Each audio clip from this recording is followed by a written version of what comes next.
The night the power went out in the quiet town of Asheville, everything changed for Nathan Cole, but not because of the darkness. It changed because of who was forced to sit beside him in it. His 6-year-old son, Oliver, had been shivering under 2 thin blankets, the heater dead, the cold creeping in like an uninvited guest.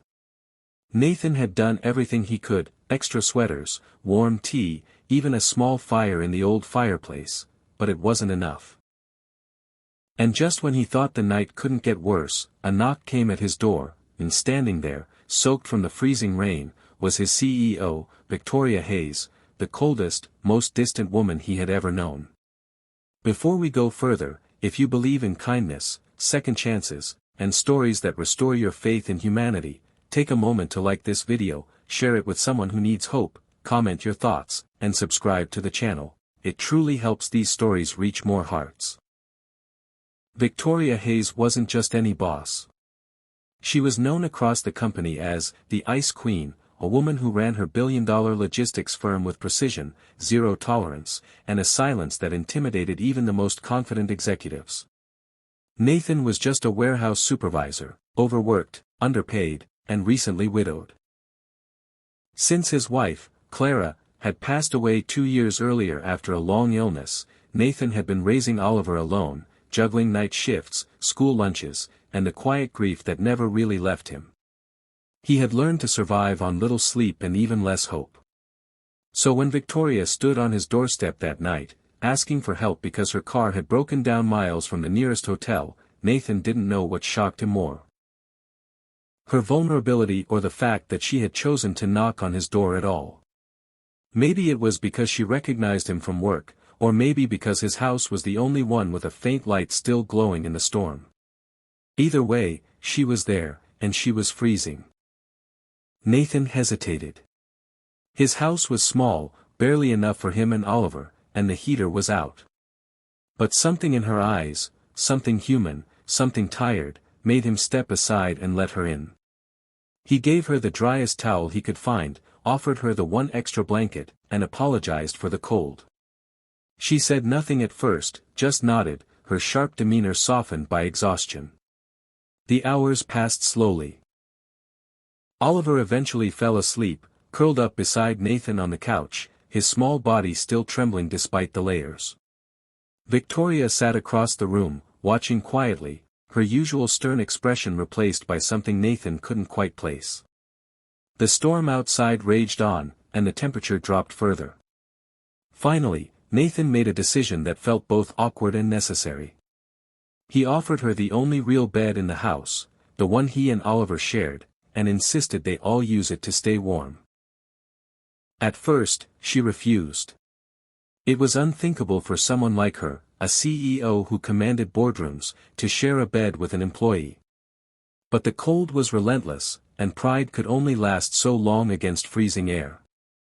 Eventually, she agreed, and the 3 of them lay there in silence, separated by layers of blankets and unspoken tension. Nathan couldn't sleep.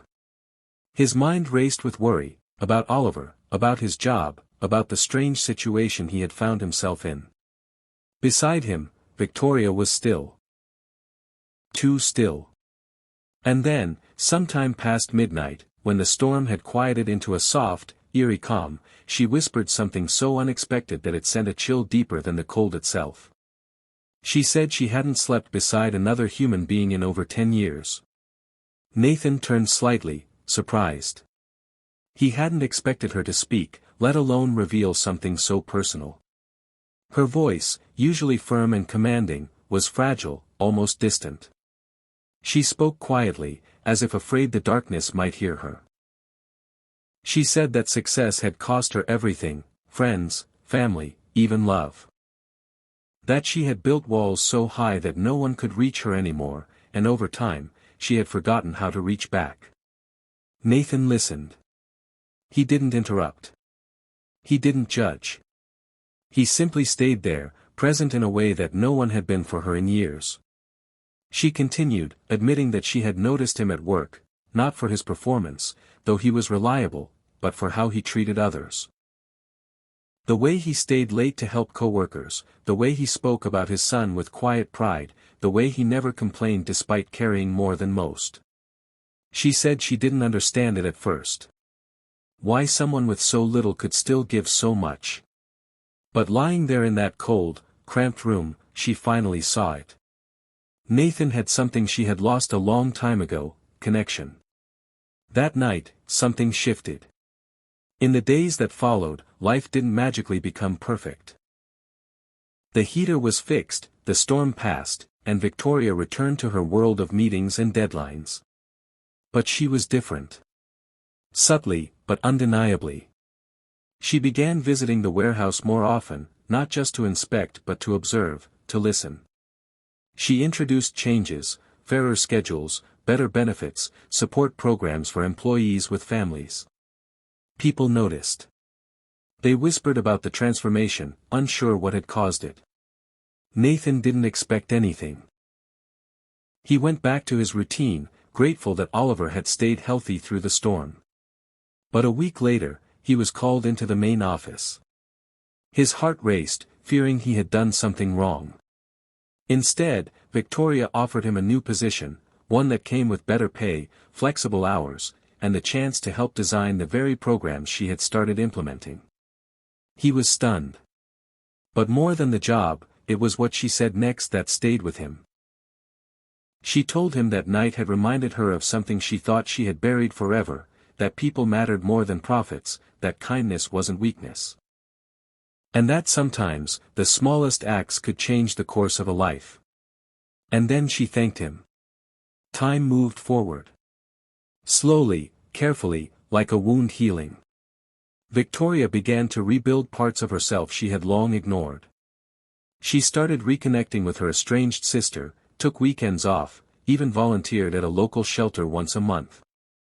Nathan, too, found a sense of stability he hadn't felt in years. Oliver thrived, his laughter filling the house again. They didn't become something out of a fairy tale.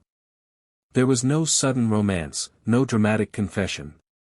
What grew between them was something quieter, deeper, a mutual respect, a friendship built on that one night when two completely different worlds collided in the dark and found warmth in each other's presence. If this story is touching your heart so far, don't forget to engage, like, comment, and share, because stories like these deserve to be felt, not just heard. And before we reach the ending, here's a special request: comment the word kindness if you believe one small act can truly change someone's life. Years later, Nathan would still remember that night not as the coldest, but as the warmest. Because it was the night he realized that even the most distant hearts can thaw, and that sometimes, all it takes is a shared moment of humanity to remind us who we are meant to be. Victoria would later describe it differently. She would say it was the night she stopped being alone. And in a quiet town in the United States, where a storm once brought two strangers under the same fragile roof, a single whispered truth at midnight proved that no matter how far someone has drifted, it's never too late to come back. If this story moved you, if it made you feel something real, take a moment to like, share, and subscribe, and let us know your thoughts. Because somewhere out there, someone might be waiting for a moment just like this to change everything.